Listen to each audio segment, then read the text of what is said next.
the last time you got a good cry out?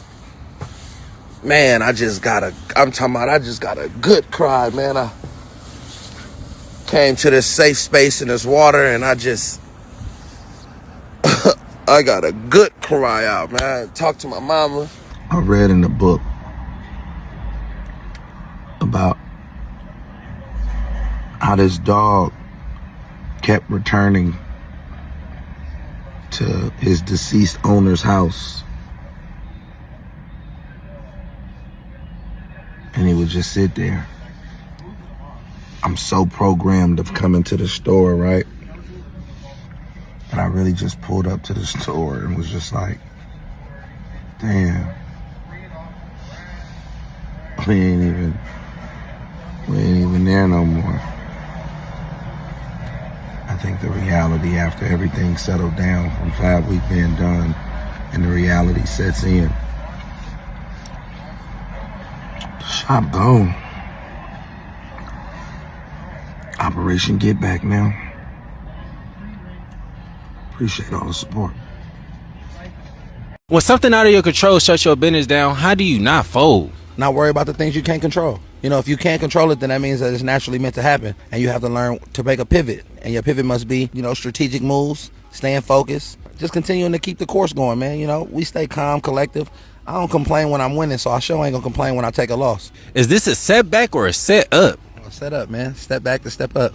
I ask God, I say, God, I don't want a clear path. I just need you to help me clear up my path. And that was a part of the clearance. So as I come back reinstored, the restoration process is going to be amazing. What's the biggest business lesson this taught you? Make sure that you prepare for the unexpected. And to all the business owners out there, make sure that you get renter's insurance. On my end, my renter's insurance wasn't up to par the way that it should have been. So during a time like this, you got to go through other measures to make sure that you thoroughly taken care of. And sometimes it can be extensive and expensive. And so hopefully it can be respected and honored. But if not, then we'll continue to keep making a balance. But the biggest experience that it has taught me to always make sure that you have fire damage, water damage, all of those things added into your insurance, and also be prepared for those rainy days because they're soon to come. You can't win without taking no loss, man. So prepare for those things. And like my granny used to say, man, put some money away in the cookie jar just so you can make those pivots. Shout out to everybody that's supporting us, that's coming together, that's galvanizing, and shout out to the critics that's keep, trying to critique and judge why somebody is doing something. I'll end it with this. You can't curse who God has blessed, and you can't bless who God has cursed. Mistah F.A.B. is doing an excellent job staying positive despite what happened to his clothing store. A lot of people would have let a situation like this break their spirit or push them into negativity. But instead, he's choosing resilience. He's keeping a smile on his face, staying active, and continuing to keep the store operating rather than folding under pressure. That says a lot about his character and his commitment to the community. F.A.B has always shown up for the people, whether through music, mentorship, or community support. And now, this is a moment where the community can show that same love back. Even if it's not a large amount, most people can afford to contribute $5 or $10. When everyone chips in, it adds up. Hopefully, this collective support helps him rebuild stronger than ever and reminds him that the love he's poured into the community hasn't gone unnoticed. The most effective solution right now is organized, visible community support, paired with consistent forward motion from F.A.B himself. First, the community has to rally in small but collective ways. Not everyone can give large donations, but if supporters commit to $5 to $10 contributions, that creates real momentum when multiplied across hundreds or thousands of people. Small contributions matter when they're unified. This also reinforces the idea that community support isn't about wealth, it's about participation. Second, supporters should shop intentionally. Even modest purchases from the store, tees, hats, or accessories, help keep operations running and show real-world backing, not just online sympathy. Purchasing is a direct investment in rebuilding. Third, the message needs amplification. Supporters should share the store link, post encouragement, and speak positively about the situation online. Visibility matters.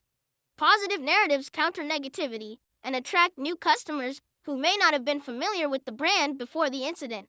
On F.A.B's side, continuing to lead with positivity, transparency, and consistency is key. Staying open, staying present, and continuing community involvement keeps trust intact, and inspires people to give. His response already shows leadership. Now it just needs sustained support behind it. Lastly, this situation can be reframed as a rebuild moment, not a setback. When the community sees someone persevere without bitterness, they're more likely to stand behind them long term. If everyone plays their role, small donations, steady purchases, and positive amplification, this doesn't just restore the store, it strengthens the bond between Mistah F.A.B. and the community he's always supported. Situations like this reveal true character. It's easy to stay positive when everything is going right, but it takes real strength to remain optimistic when things go left. Instead of responding with anger or shutting down, Mistah F.A.B. chose resilience, leadership, and community-first thinking. That choice matters.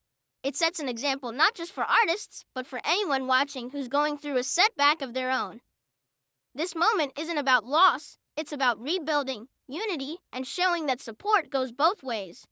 When someone has consistently poured into the community showing up in return completes the cycle. If this situation brings people together, then the rebuild won't just restore a store, it'll reinforce a legacy built on perseverance, respect, and real love.